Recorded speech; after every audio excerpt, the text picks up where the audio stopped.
concept of AI is still being defined, and in my opinion will be defined for many, many decades to come. So AI needs to be treated at this stage as more of a discovery, what it could be capable of doing within an organization. But as with any new discovery of anything, is start small, pick a specific use case of whether it's a function or a process or somewhere where there is availability of good amounts of data, and then really focus on that use case and build it out.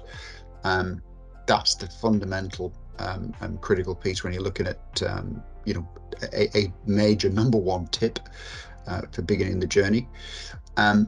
Also accept the fact that AI has been running across many organizations, whether we like it or not, for many decades. It is not new.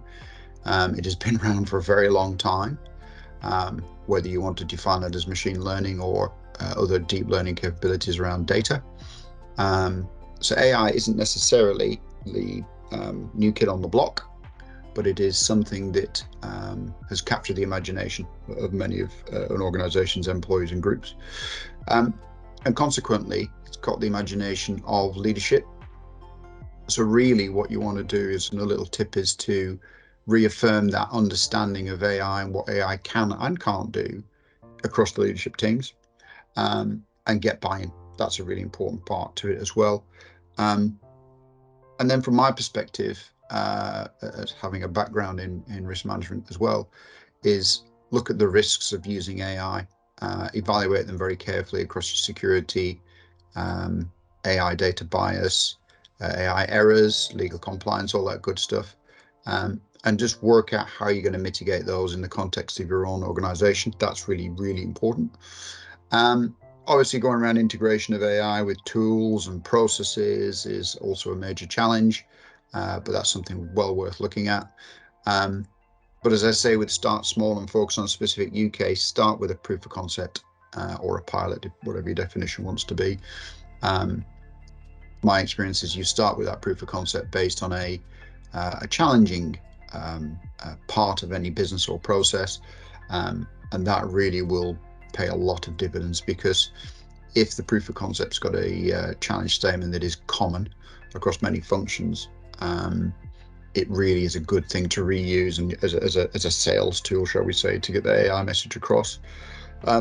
Obviously, from a talent perspective, it's a challenge. So start to look at the people internally who have got passion, interest, put skills on one side for a minute, but down to the passion, interest, and are they evangelizing AI techniques today, and deeply interested of where the journey could go with it, and are happy to challenge some of the misnomers around AI in the public domain.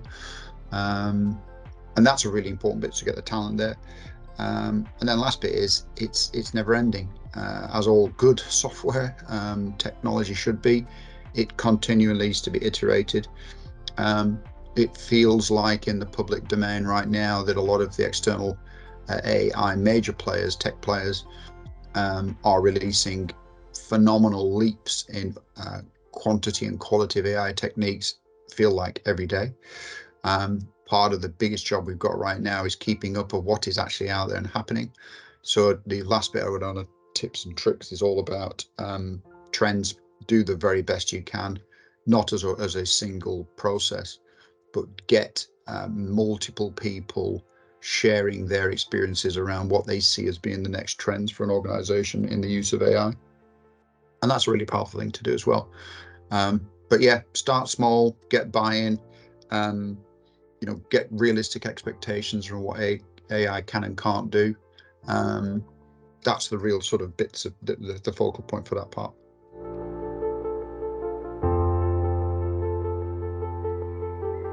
So, big question. My personal opinion, and is a personal opinion, it's a really interesting challenge. I was talking to somebody the other day about this, is that I find it fascinating that we are today talking about ethical challenges around the use of AI, and it's a hot topic, and I'll come on to some of the areas that people need to be concerned about and look at and review and consider. But it's interesting is that we currently challenge ourselves on ethical use of AI, but the whole world never stopped and took a breath to consider, for example, the ethical challenges of social media.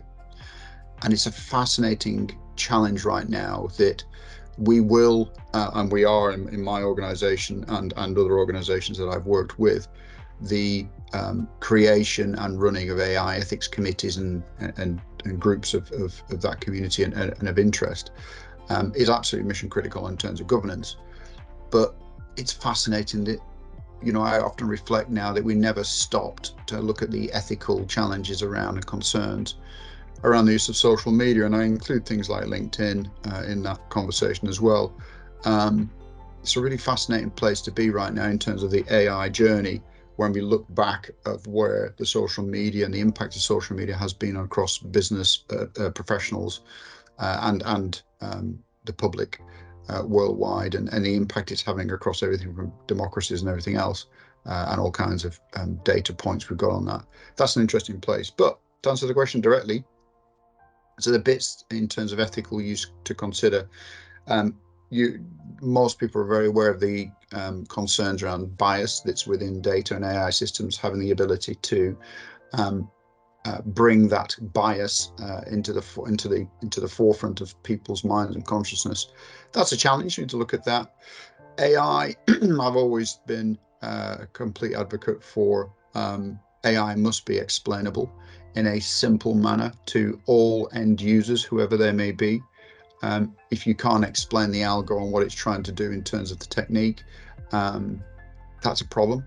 So that needs to be overcome. Accountability. So I won't bore anybody with racy charts, but races work. And it's an interesting process to go through, is when you ask the fundamental question for an output from any AI process, and large language models are one flavor of AI against trillions of flavors of AI that are out there. If you take the outputs, who's accountable for that output? Who's responsible when an AI does, and often will, from a large language model perspective as well, make mistakes? Who has that accountability? So that needs to be built into conversations. Data privacy, I'm talking about it all the time. There's some really interesting pieces about the data that is used to train artificial intelligence models. So questions should be asked early on around ethical use of, and actually, sorry, data privacy. And that's really important. Security, AI systems fundamentally are pretty vulnerable at this point, and still will be vulnerable for many decades to come from cyber attack, through all kinds of other parties that are out there. So in terms of security, that's a really important piece of robust security measures and ethical use of security on an AI side. Legal compliance. Yeah, I mean, if we look at the legal position now, UK law being written as we speak and created. From my perspective, I've sat for nearly 7 years now on the government group for AI. And it's fascinating that, even though it's been running for many, many years, we're still talking about and putting together advisory positions on AI law in the UK. Of course, there's the EU Act around AI, and that is a really good template of where things can go, and it's useful. With the recent news around the positions for the AI standards and AI safety institute, etc., both here in the UK and the US. That's all interesting steps forward, so that'll affect our legal compliance, legal conversations. And then the other bit is really interesting, is from an ethical perspective, which I converse and work with a lot with my colleagues, is the unrealistic expectations of AI. I spend a lot of time educating our colleagues on what AI cannot do. So there's a piece where, and I'll use the word trust. Trust in AI is a really interesting dilemma right now. In the same way that it's human nature to trust and believe the first thing that you read or see. And if it's the more believable that it looks and feels, therefore we will naturally believe it for obvious reasons. That's how we're all educated as we go through the process of looking at data and screens and information and images, etc. but there is this unrealistic over trusting process that AI has gone through some sort of magical process that it always produces correct factual base outputs, and that's simply not true. So part of the ethical hurdle that we've got to get across is this piece that AI can be unrealistic, and we've got to look at that expectation management. So that's an important part as well. So I'd give a couple of bullets here from my experience. One is possibly more now than I've seen in the last 4 or 5 years. And even 4 or 5 years ago was pretty intense in terms of the innovation around technology that we were seeing at the time. Organizations need to really encourage and support, incentivize, all that good stuff to really increase the volume level on a culture of innovation and true experimentation. So create an environment where business users can actually build proof of concepts. That's not just the tech platforms to do so, but give them easy access to start to play in a sandbox, to actually work out, what innovation, what experimentation they could do, not just on an AI data side, but on the implementation of AI across a business. That's really important. Really encourage and drive that, the innovation and ability to have freedom to experiment and create proof of concepts. That's probably more important now than it's ever been. Continual training, continual access for employees and team members for any new digital skills that they require and want and desire. And that's across the whole business, every level of the business, from new start graduates right the way through to veterans in the team. And do it in a sensitive manner that allows an individual who may be nervous to expose themselves, to say they have got a lack in a certain digital skill, but give them free access in a sensitive way to getting access to those new digital skills and how people use it and all that good stuff. I definitely encourage that. We talked about tech trends a moment ago. I double down on working out which tech trends are applicable to an organization's business function, focus, all that good stuff, the mission, as it were. Tech trends right now, there are so many billions of fantastic businesses out there worldwide that are really creating some fantastic solutions. There's also a lot making some absolutely nonsensical solutions, so you need to know both. And it's the awareness of knowing that what you class as a trend today may not be the trend tomorrow. And there's a bit of that awareness as well. So there's a bit of a reality check on some of it, which is difficult to do, and I accept that. And my example being is we've witnessed during the pandemic era the arrival of the hype and the noise around metaverse. And it feels like the phrase metaverse has been replaced in many ways by the phrase AI. And it's really fascinating that if you look at organizations that have spent billions of pounds on metaverse techniques and technologies and platforms, a little bit quiet right now. And it's fascinating that how the spotlight changes over time on certain things. AI is not metaverse. AI is not an NFT discussion. AI is not cryptocurrency discussions. AI is a different conversation, because AI is not one thing. It is as I said earlier, it's a trillion different things. So it is a conversation that really does embed itself today and will do for many, many decades to come in an organization's DNA. So that's really important. So I think that tech trend stuff is really important on an AI side, the good and the bad and the ugly. As I said earlier, run proof of concepts. It's the only way to keep ahead of the curve. It's really a try, test it, the very low cost. And as I say, getting into sort of that low code, no code thinking, or now code created with an audio prompt, is all on the horizon happening today, which is really interesting. Buddy up, partner up, get into the ecosystem, with tech partners, large and small, and everybody in between, and have those conversations, really build it. And academia. Academia is truly way ahead of the curve on a lot of the AI techniques and machine learning techniques that are out there, and has been for a very long time. I think there's a real heat of the spotlight that will come onto the academia world over the coming periods. So yeah, start building your partnerships is what I would say around the academia connections. And then last bit is share the stories, the good, bad, and the ugly stories across an organization. Get those internal conversations going, create those communities in a business of interested parties.